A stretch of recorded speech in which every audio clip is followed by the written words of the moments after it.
So this is still on topic 4, oscillations in simple harmonic motion, 4.1, talking about the kinematics.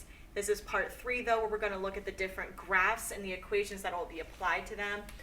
Really trying to follow your IB data booklet on how they write these equations and what the variables stand for. So the first type of graph we're going to look at is your displacement time graph. And on your displacement time graph, remember this O right here. This O is representing your equilibrium position that you were at. If you are above equilibrium, then you have a positive displacement. Below equilibrium would be a negative displacement.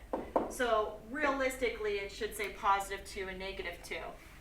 This is the equation that you're going to assess when you're looking at displacement time graphs. X meaning your displacement. More specifically, X sub O is your maximum displacement. X is generally your solving for or your initial displacement or like your equilibrium displacement. And then obviously you know your W as your angular frequency, which would be looking at 2 pi f, for instance. Okay, to continue with that idea on a displacement time graph, looking at a mass spring, A is going to be your mass has maximum positive displacement. You can totally see that, right? And a matter of fact, that is a 2 centimeter, not meter, maximum displacement. O is at your zero displacement. That is also known as your equilibrium position.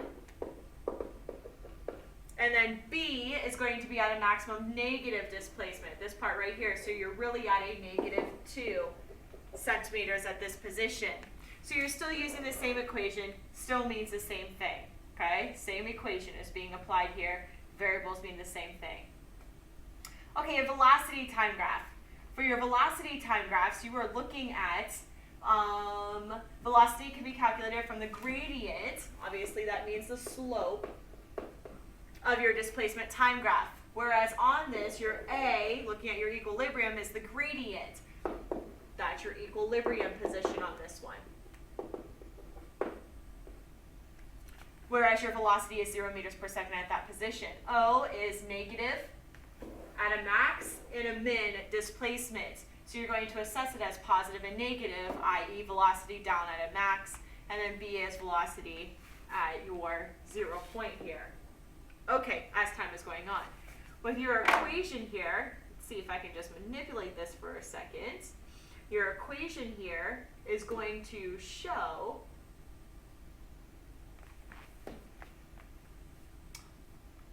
there we go. Velocity is going to be negative, and now you're looking at sine theta. See, started here, so you're at sine theta versus cosine theta. Cosine theta was because you started up here. Sine theta, you start at your equilibrium position. Okay, and obviously we're looking at velocities now instead of looking at your displacements.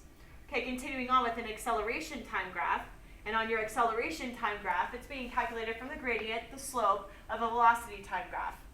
The picture is going to be on the next slide, so let's refer over to this. You have your A's, your B's, your O's. Your A's is negative, B is positive, your O is at your equilibrium position, acceleration on your y-axis, time on your x-axis, respectively. So what we are looking at here is the equation, this equation should have A's in it, right? So we're looking at A sub O cosine angular frequency times time. And it's cosine because it's starting not at your equilibrium position. So when displacement increases, acceleration increases proportionally, but in the opposite direction. This is a really good key checkpoint to look at when you're drawing your acceleration time graphs versus your displacement time graphs, and then ultimately versus your velocity time graphs. So let's throw this in here with an example by looking at these different equations and when would you use this equation. So for this one, it says a mass on a spring is oscillating with a frequency of 0.20 hertz and an amplitude of 3.0 centimeters. Calculate displacement of the mass 10.66 seconds after it's released from the top. So you have a frequency of 0.20 hertz. You have an amplitude of 3.0 centimeters. This amplitude is also going to be known as your X sub O, and more specifically, it's going to be 0.03 meters that you want to work with. And your time is 10.66 seconds. Ultimately, you're asked for your displacement.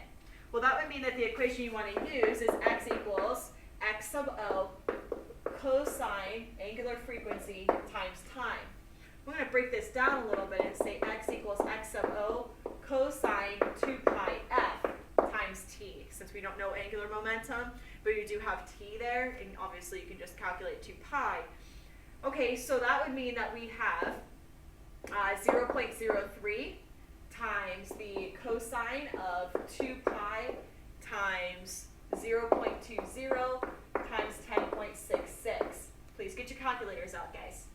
Please get your calculators out. So in your calculators, you have 2 pi times 0.2 times 10.66 equals, take the cosine of that value, and multiply by 0.03. When you do that, you should get a calculated answer of 0.02918. Looking at your givens, the least number of sig figs you want is 2 sig figs. So that would be 2.9 times 10 to the negative second meters. 2.9 times 10 to the negative second meters. Once again, you're looking at a displacement time graph, so you wanted to use the displacement time equation. So moving on with this idea, simple harmonic motion and circular, yes, simple harmonic motion and circular motion, the ball traveling in a circular path. So we're looking at this diagram here, ball traveling in a circular path. It has simple harmonic motion. It's going back to its beginning point. It's repeating that same path over and over again. Your radius is going to be known as x sub O. If your velocity is a constant, okay, is what we're pretty much look at here. Your period, okay, your period, capital T, is going to be the time it takes the ball to complete one revolution. So from that, the horizontal components of the ball's motion are displacement and velocity. So from this, you can see, for some odd reason, it keeps making my thetas small. You have some equations here. Your horizontal velocity is going to be negative v sine theta. Circular motion velocity is going to be your angular frequency times radius, or it's just going to be your angular frequency times your displacement. Therefore, horizontal motion of a velocity is going to be this equation. Plugging into this, then, we want to move into acceleration.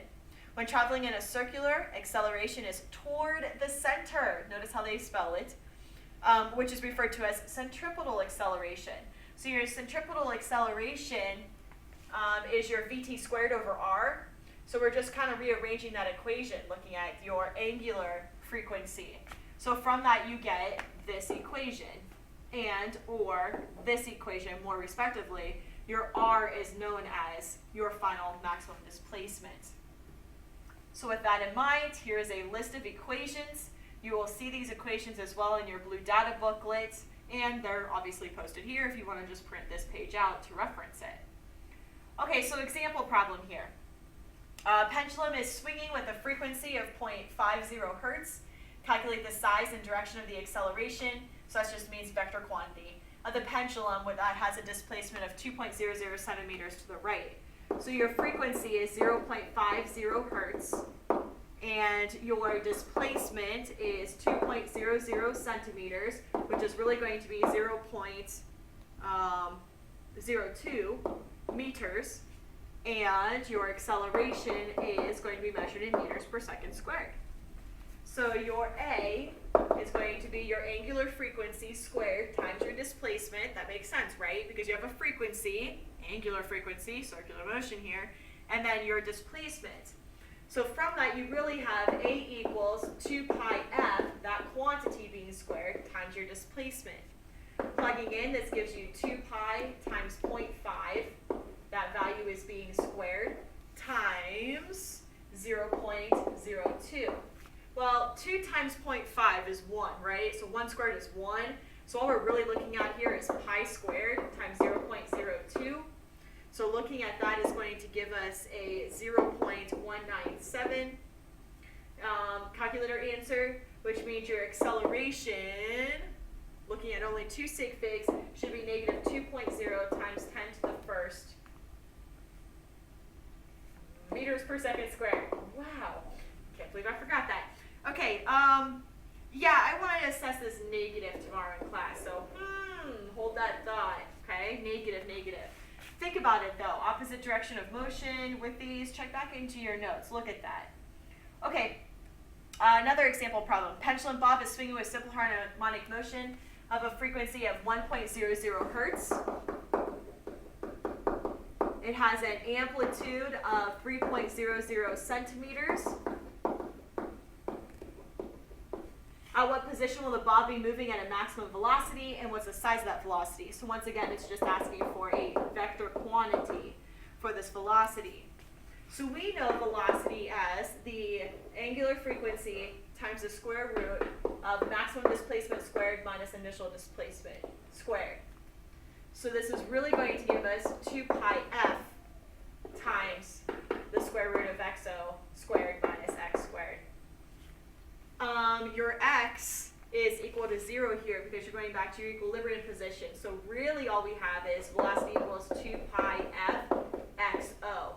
Agreed? Because I, take the square of square root, you just get the xo. And then the x is equal to 0 meters, so you just kind of like cancel it out. So here we have 2 pi times 1.00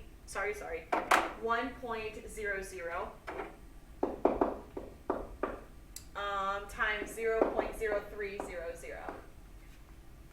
So 2 pi times 1 times 0.03, put it into your calculators, please. 2 pi times 1, obviously 2 pi, times 0.03. Calculator should read 0.1884, which is going to give you a velocity of 1.88 times 10 to the negative first meters per second.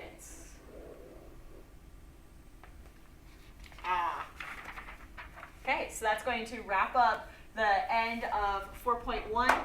4.2, we're going to look at energy changes in simple harmonic motion. The last slide on that will be your homework problems.